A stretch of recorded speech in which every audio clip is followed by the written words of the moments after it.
அலிசா ஒரு இளம் பெண். பிரகாசமான நீல கண்களும் நீண்ட பொன்மேல் முடிகளும் கொண்டவள். ஒரு பசுமையான நாள் அவள் தன் சகோதரியுடன் மரத்துக் கீழ் உட்கார்ந்திருந்தாள். அலிசாவுக்கு மிகுந்த ஆர்வம் இருந்தது. அவள் எப்போதும் புதிய இடங்களை ஆராய விரும்பிக் கொண்டிருந்தாள். அவள் ஒரு வெள்ளை முயல். அதன் நறுக்கமான மூக்கும் பெரிய கண்களும் கொண்டதை பார்த்தாள். அந்த முயல் நீல சட்டை அணிந்திருந்தது மற்றும் ஒரு பாக்கெட் வாட்ச் கட்டியிருந்தது.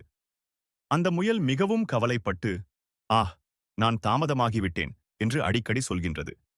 அலிசா அந்த முயலை பின்தொடர்ந்து அந்த பெரிய முயல் குழியில் ஜம்ப் அடிக்கின்றதை பார்த்தாள்.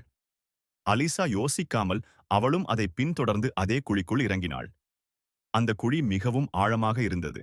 அலிசா நீண்ட நேரம் விழுந்து கொண்டிருந்தாள். அவள் கீழே எப்போது இறங்குவாள் என்று பயந்து கொண்டிருந்தாள். இறுதியாக அவள் இலைகளால் மென்மையாக தரையிறங்கினாள். அலிசா ஒரு அதிசயமான இடத்தில் ஹெர்செல்ஃப் கண்டாள். அது பல வகையான, வித்தியாசமான, வண்ணமயமான செடிகள் மற்றும் பேசக்கூடிய விலங்குகளால் நிரம்பியிருந்தது. அவள் நாம் குடி என்று எழுதப்பட்ட ஒரு பாட்டிலைக் கண்டாள். அவள் ஒரு குடி குடித்து குறுகிய அளவிற்கு சிறிது சுருங்கினாள். அவள் இப்போது ஒரு சிறிய கதவினுள் செல்வதற்கும் திறனாயிற்று.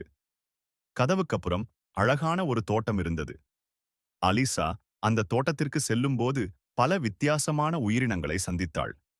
ஒரு குறும்படமான பூனை, சேஷிர் பூனை, ஒரு மேட் ஹேட்டர் மற்றும் தலைகளை அலங்கரிக்க என்ற முறையில் எப்போதும் கூச்சலிடும் குயின் ஆஃப் ஹார்ட்ஸ் ஆகியவர்களுடன் பல சாகசங்களை அனுபவித்தாள்.